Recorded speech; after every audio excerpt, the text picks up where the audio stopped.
Sure है, guaranteed, यदि 2 question पूछ दिया तो आप निश्चित ही लिख करके लाएंगे दोनों का दोनों लॉन्ग क्वेश्चन। उस वीडियो को अगर फॉलो करते हैं तो आपके 12th बोर्ड के एग्जाम की तैयारी बहुत बेहतर हो जाएगी और आप अच्छा से अच्छा स्कोर अपने एग्जाम में कर पाइएगा। उस क्वेश्चंस को भी देखते हैं कि वो कौन कौन से इंपॉर्टेंट क्वेश्चंस हैं जो सेमीकंडक्टर के अलावे हैं।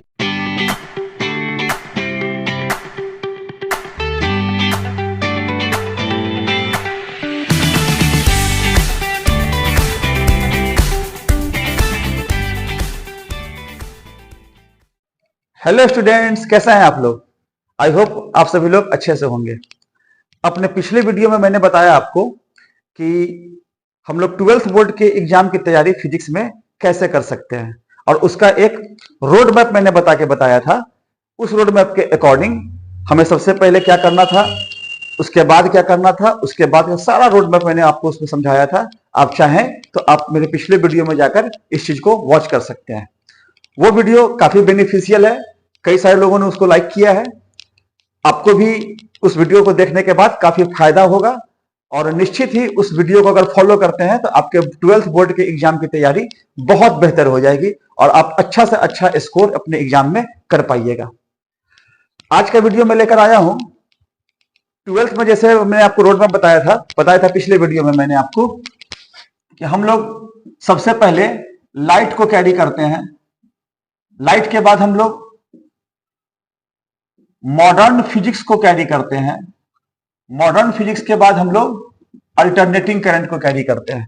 और मैंने पिछले वीडियो में वादा किया था कि मैं आपको इन सभी तीनों डिपार्टमेंट्स का लॉन्ग क्वेश्चंस भी बताऊंगा।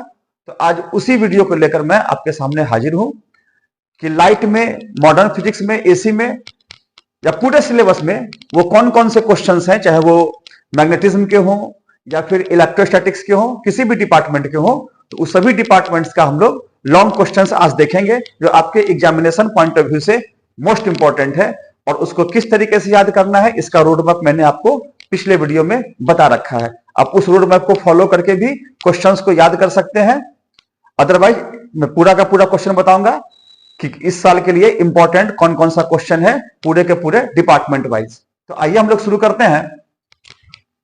सबसे पहला क्वेश्चन हम लोग लाइट का उठाते हैं, लाइट डिपार्टमेंट से।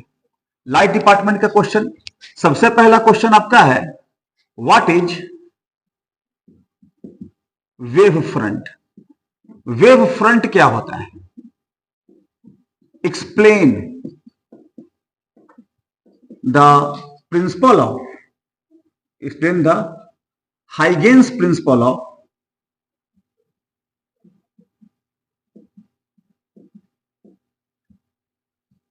secondary wavelets.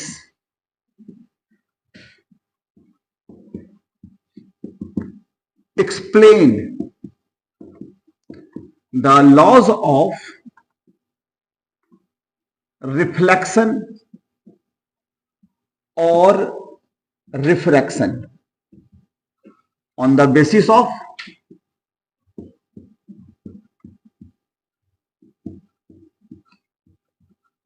हाइगेन्स प्रिंसिपल। ये आपका फिजिकल ऑप्टिक्स का इंपॉर्टेंट लॉन्ग क्वेश्चन है। ये आपका फिजिकल ऑप्टिक्स का इंपॉर्टेंट लॉन्ग क्वेश्चन है। और इस क्वेश्चन में आपका एक शॉर्ट क्वेश्चन ऐड अप किया हुआ है, व्हाट इज वेव फ्रंट। उसके बाद शॉर्ट क्वेश्चन में भी पूछ सकता है, कभी कभी लॉन्ग में भी पूछ देता है, हाइगेन्स प्रिंसिपल ऑफ सेकेंडरी वेवलेट।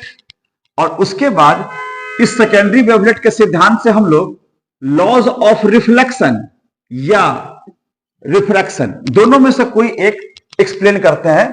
तो मैं 5 में 5 नंबर निश्चित ही आ ही जाता है। ठीक है, इसके बाद आपका सेकेंड क्वेश्चन लाइट का है, इस्टैब्लिश द फॉर्मूला μ2 बटा v माइनस μ1 बटा u is equal to μ2 minus μ1 by r। यह क्वेश्चन होता है। इस क्वेश्चन को आप लैंग्वेज ही बोल सकते हैं, इस्टैब्लिश द रिफ्रैक्शन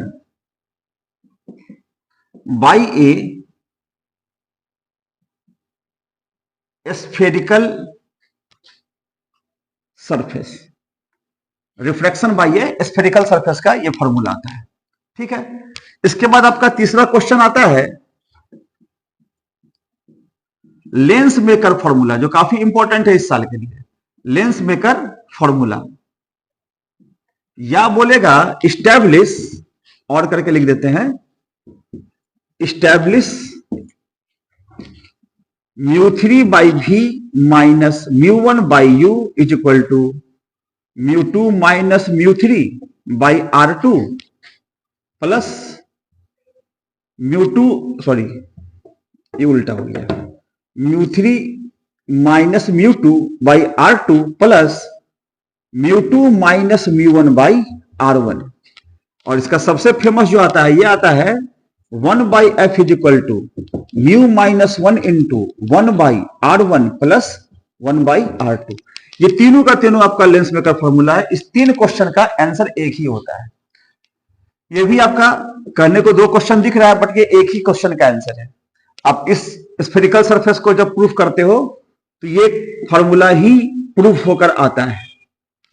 और जब लेंस मेकर फॉर्मूला को पढ़ते हो तो ये फॉर्मूला या ये फॉर्मूला, दोनों में से कोई एक फॉर्मूला भी लिख के आपको बोल सकता है कि स्टैब्लिश द फॉर्मूला। तो दोनों प्रकार का ये क्वेश्चन है। ये क्वेश्चन आया समझ में सब लोगों को? इस क्वेश्चन को हम लोगों को तैयार करना है लाइट में। इन तीन क्वेश्चंस को तैयार करने के बाद, जो कि लेंस से रिलेटेड क्वेश्चंस था, हम लोग ज्योमेट्रिकल ऑप्टिक्स से रिलेटेड क्वेश्चंस को देखते हैं, जिसमें पहला क्वेश्चन आपका आता है describe the construction and working of A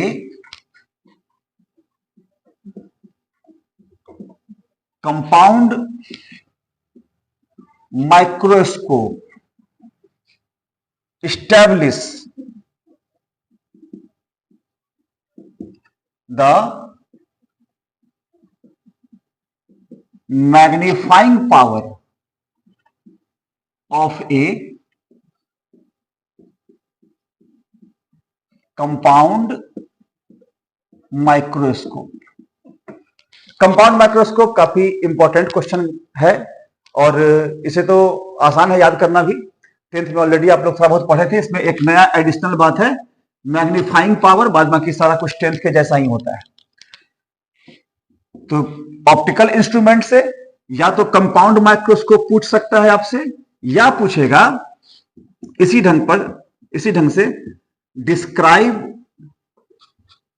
the construction and working of an astronomical telescope, also find its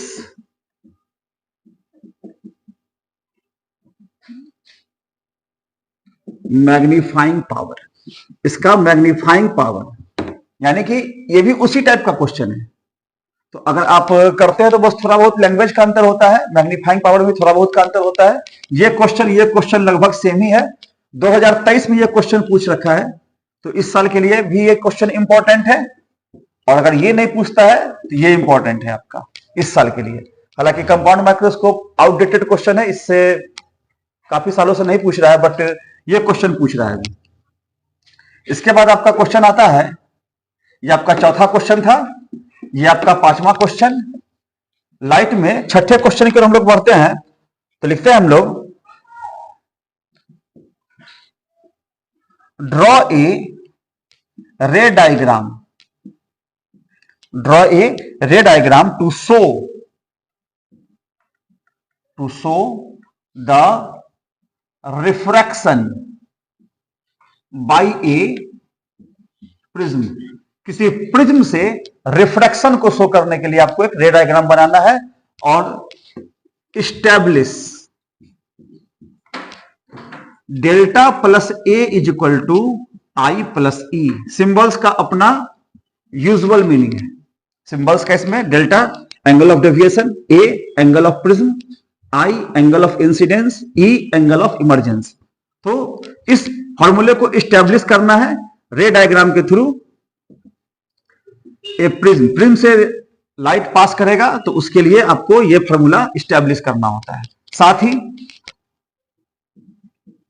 find the expression, find the expression for the refractive index, find the expression for the refractive index of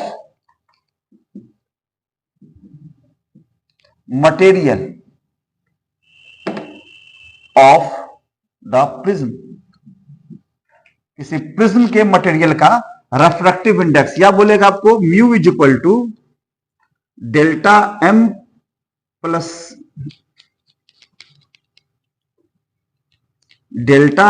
plus a by 2 divided by a by 2, इस तरीके से। उस formula को छोड़ के आप सीधा material निकालना है, मटेरियल का रेफ्रैक्टिव इंडेक्स निकालना है। इसका ये फॉर्मूला भी होता है mu is equal to sine minimum deviation delta m plus a by 2 divided by sine a by 2। ये फॉर्मूला आपको इस्टेब्लिश करने को बोल सकता है। ये फॉर्मूला एक ही क्वेश्चन के आंसर में आता है, ये दोनों का दोनों एक ही क्वेश्चन के आंसर में ये दोनों का दोनों आ जाता है।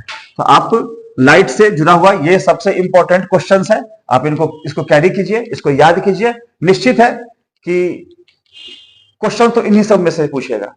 लाइट में वही 6 क्वेश्चंस काफी इंपॉर्टेंट है, जो बार बार रिपीट करता है, बार बार पूछता है।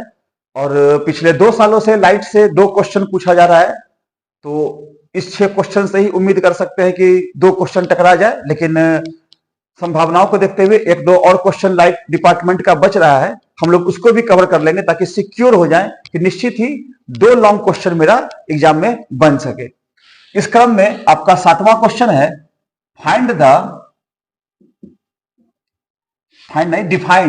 Define equivalent lens. Equivalent lens का आपको डिफिनेशन बताना है। इसके बाद इसी में ऐड करना है find the expression for equivalent focal length, equivalent focal length of 2 lenses when kept in contact। 2 lenses को जब सटा के रखते हैं, कांटेक्ट में रखते हैं, तो उसके लिए फोकल लेंथ क्या होगा उसका एक्सप्रेशन निकालना है, जो आप जानते भी होइएगा 1/f is equal to 1/f1 plus 1/f2 2 lenses के लिए। इसी में कभी कभी यह भी कह सकता है कि केप्ट इन कांटेक्ट नहीं, अगर हटा के भी रखते हैं तब भी उसका इक्विवेलेंट फोकल लेंथ निकल जाता है। तो व्हेन दोनों चीज देख सकते हैं, चाहिएगा तो ए में व्हेन केप्ट इन कांटेक्ट, और बी में आप देख सकते हैं इसी में when separated by A distance, कोई भी डिस्टेंस डी मान लेते हैं, डी डिस्टेंस से सेपरेटेड होगा तब कितना होगा, उसके लिए भी आपको ध्यान में होगा 1/f is equal to 1/f1 plus 1/f2 minus d by f1 f2 formula होता है। इसके बाद लास्ट क्वेश्चन आपके लाइट डिपार्टमेंट का, define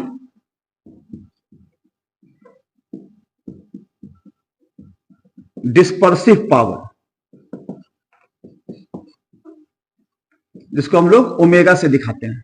define dispersive power, find the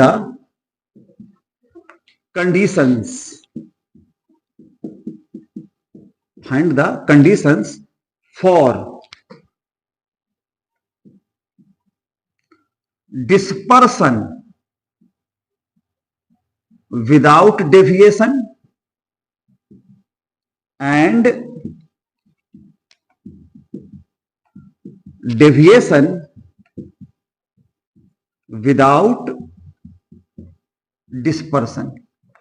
dispersion without deviation, deviation without dispersion, इसमें ऐड कर भी सकता है, नहीं भी कर सकता है। व्हेन टू प्रिज्म्स आर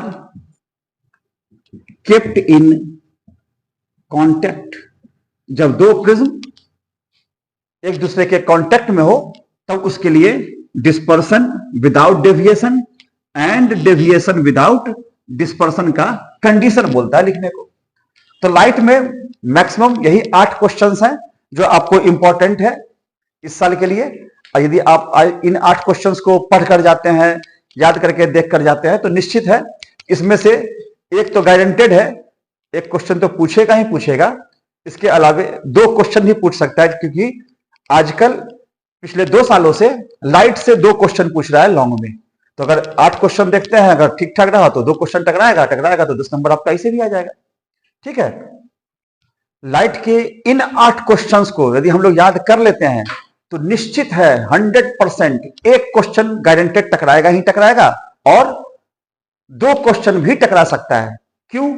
क्योंकि 2023 में 2024 में 2-2 क्वेश्चंस लाइट का पूछा गया है लॉन्ग में। तो इन 8 क्वेश्चंस को करने के बाद श्योर है, गारंटेड, यदि 2 क्वेश्चन पूछ दिया तो आप निश्चित ही लिख करके लाएंगे दोनों का दोनों long question.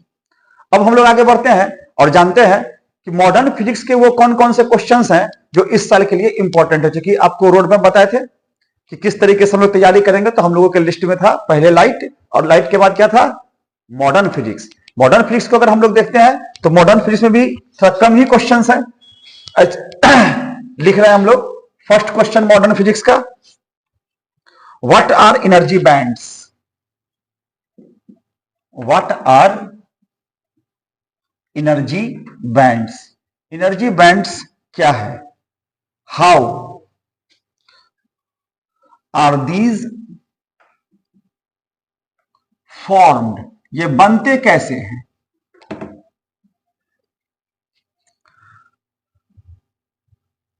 Distinguish between conductor comma semiconductor and insulator. Energy band modern physics का जब हम लोग सेमीकंडक्टर पढ़ना शुरू करते हैं तो मॉडर्न फिजिक्स में सबसे पहले हम लोग एनर्जी बैंड्स को ही जानते हैं कि एनर्जी बैंड क्या है, और एनर्जी बैंड के आधार पर कंडक्टर सेमीकंडक्टर और इंसुलेटर में क्या अंतर है एनर्जी बैंड के आधार पर। ठीक है, दूसरा क्वेश्चन आपका आता है सेमीकंडक्टर से ही, what is Zener diode? Zener diode क्या है भाई? Explain its used as voltage regulator.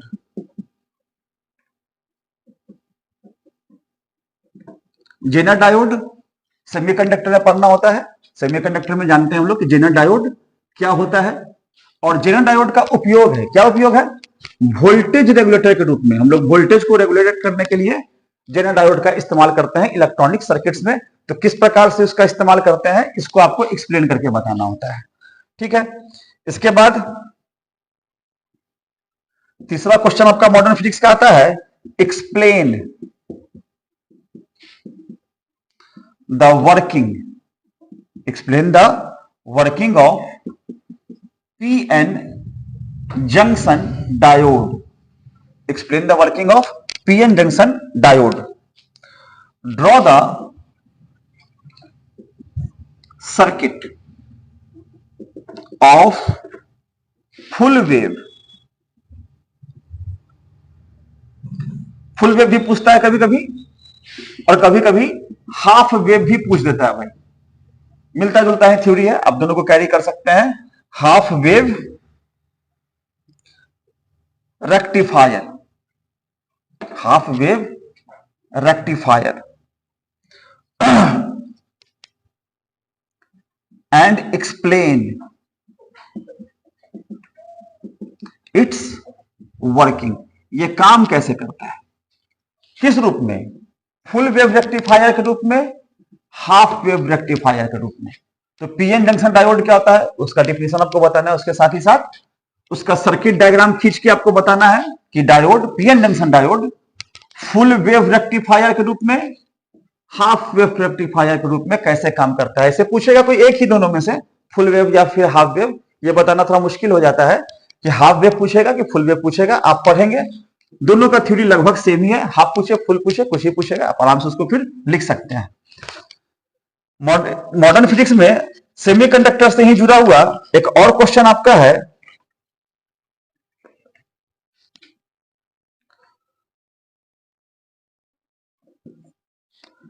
What is rectifier. Rectifier क्या होता है भाई, इसके बारे में आपको बताना है। How PN junction diode can be used in, एक नंबर में बोलेगा फॉरवर्ड बायस्ड, एंड दूसरा में बोलेगा रिवर्स बायस्ड, लास्ट में मोड।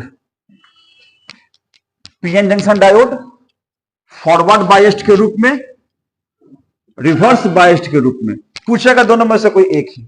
यदि आप दोनों पढ़ के जाते हैं तो दोनों में से कोई एक पूछेगा, आप उसको इजीली एक्सप्लेन करके लिख सकते हैं। क्यों? क्योंकि दोनों का थ्योरी लगभग लगभग मिलता जुलता ही होता है। आप एक याद करते हैं, दूसरा ऑटोमेटिकली खुद ब खुद याद हो जाता है।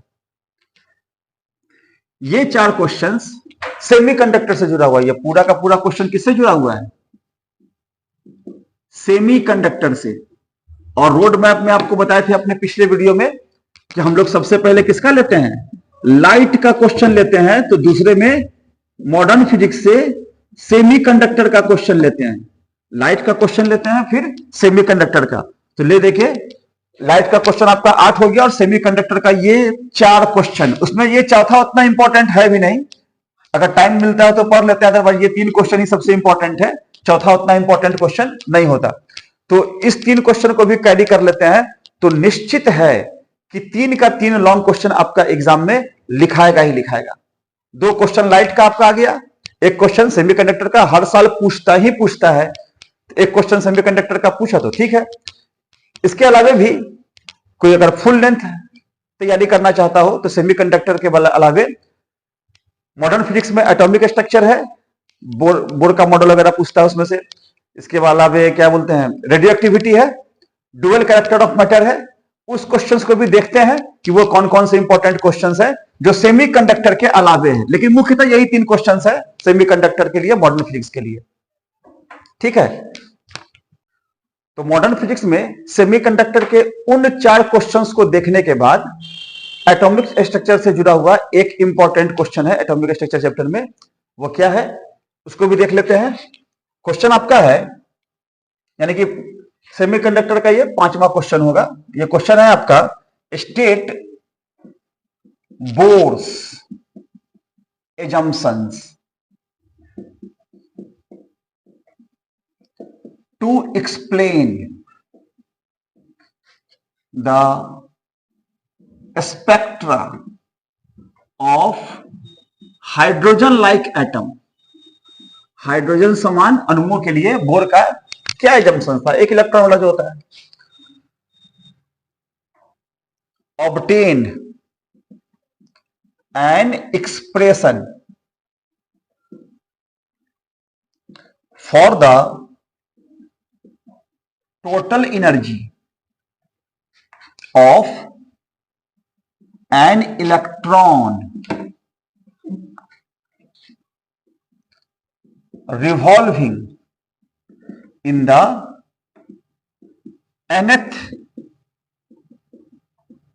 stationary orbit of an atom. एक इलेक्ट्रॉन जो न्यूक्लियस के चारों ओर एक ऑर्बिट में घूमता है, उसके लिए एनर्जी का एक्सप्रेशन आपको बताना होता है। इसी ढंग से रेडियो एक्टिविटी से दो इंपॉर्टेंट क्वेश्चंस आपके होते हैं, जिसमें सबसे पहला आपका बड़ा ही आसान है कि डिफाइन रेडियो एक्टिविटी। रेडियो सक्रियता से आप क्या समझते हो, उसकी परिभाषा दीजिए। ठीक है, right the nature and properties of alpha, beta and gamma rays. Alpha, beta, gamma rays का नेचर भी आपको बताना है, प्रॉपर्टी भी आपको बताना है। तो 3 कॉलम बना के हम लोग आंसर करते हैं इसका। ये अल्फा का हो जाएगा, बीटा का हो जाएगा, गामा का हो जाएगा, और 5-5 प्रॉपर्टी भी कम से कम लिख देते हैं, तो आपको 5 में 5 इजिली मिल जाता है। मॉडर्न फिजिक्स का 7वां क्वेश्चन भी आपका इसी चैप्टर से रिलेटेड है। ये क्वेश्चन कहता है, what do you mean of half life and average life. Half life और average life, radioactive atoms के लिए हाफ लाइफ और एवरेज लाइफ से आप क्या समझते हैं?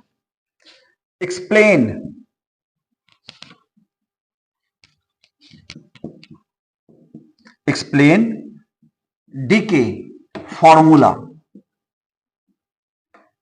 फॉर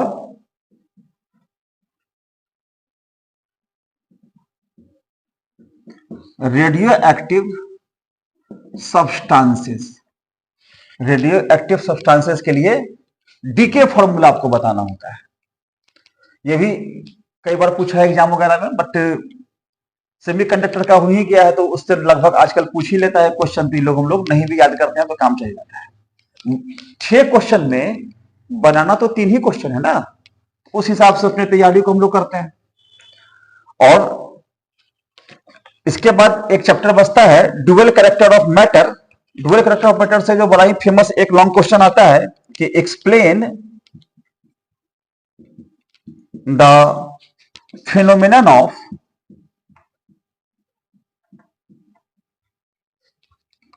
फोटो इलेक्ट्रिक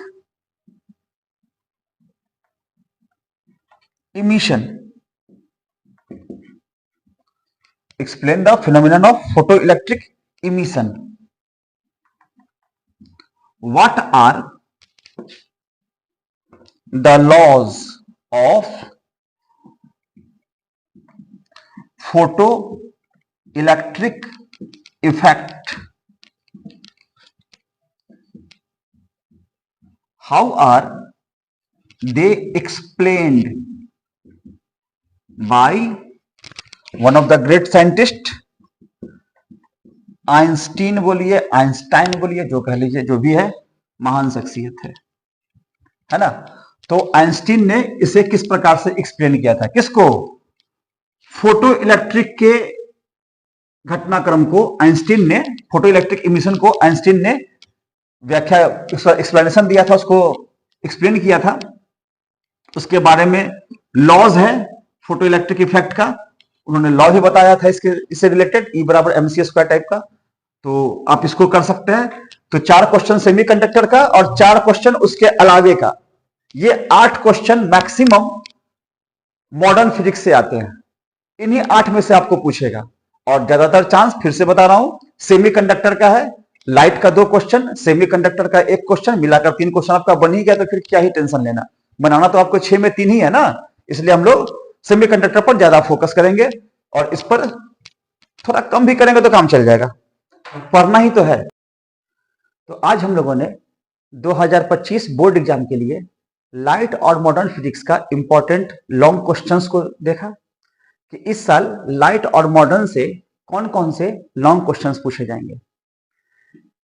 इस वीडियो के नेक्स्ट पार्ट में मैं आपको बताऊंगा कि फिजिक्स के और भी जो डिपार्टमेंट्स हैं उन सबों से रिलेटेड और भी कौन कौन से इंपॉर्टेंट क्वेश्चंस हैं, जैसे कि alternating current, electrostatics, magnetism, current, इन सब चैप्टर्स में और कौन कौन से इंपॉर्टेंट क्वेश्चंस हैं। उन सभी क्वेश्चंस को हम लोग यहाँ पर डिस्कस करेंगे कि 2025 के लिए कौन कौन सा इंपॉर्टेंट क्वेश्चन है। तब तक के लिए आप लोगों को बेस्ट ऑफ लक। आप लोग अच्छे से मन लगाकर पढ़िए, स्वस्थ रहिए, एग्जाम में अच्छा से अच्छा स्कोर कीजिए ताकि आप अपना, अपने घर परिवार का नाम रोशन कर सके, अपनी प्रतिष्ठा को समाज में स्थापित कर सके। इन्हीं चंद शब्दों के साथ हम लोग अगले वीडियो में मिलते हैं। तब तक के लिए हमारे वीडियो के साथ बने रहिए। चैनल को लाइक कर लीजिए, सब्सक्राइब कर लीजिए, अपने दोस्तों से शेयर भी कीजिए, क्योंकि दोस्त ही दोस्त के काम आता है। इस वीडियो का लाभ उन्हें भी मिल सके, ऐसा कुछ कीजिए। फिर मिलते हैं अगले वीडियो में, इस वीडियो के नेक्स्ट पार्ट में। तब तक के लिए बाय, धन्यवाद।